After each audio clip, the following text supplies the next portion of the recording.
سلوا التاريخ كم مجدا سطرنا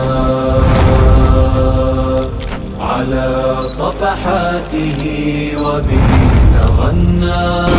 الحمد لله په داسې یو سیمینار کې و در اوایل جا دارد که از نهاد کلمات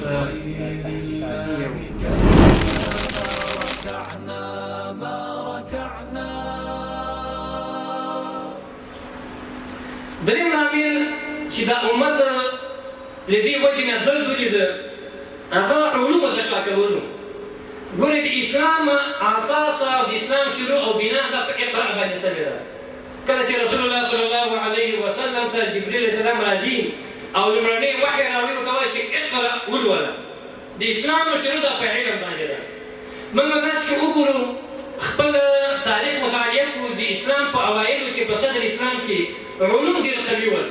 هغه دیني علومو که عصري علومو یا هغه دیني علومو او که تجربوي علومو دا په ډېر قوت کې وو. په هغه وخت کې چې موږ کشف کوو، په هغه وخت کې چې موږ په زرګونه مجتهدین درلودل، په عراق کې درلودل، په سوریه کې درلودل، په اندلس کې موږ په لکونو استادان موجود ول.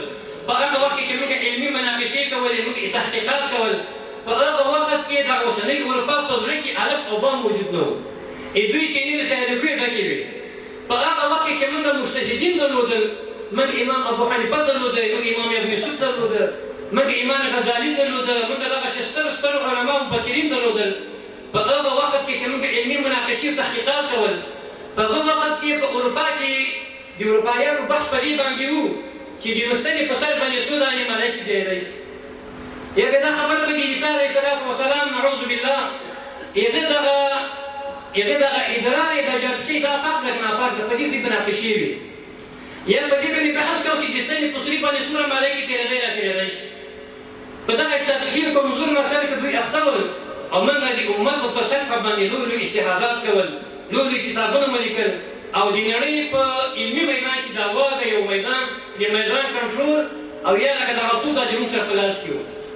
لکن کله چې موږ علم ته شا کړله او موږ د خپلو اسلافو هغه تګلاره پرېښودله او بیا دغه علمي میدان ته غربیانو راودانګل او د میدان کې دوی خپل واک ترلاسه کړ، نو ځکه داسې حالت ورسره راغی. وبه تغنى تهاب الأسد وطأتنا لأننا لغير الله كلا ما ركعنا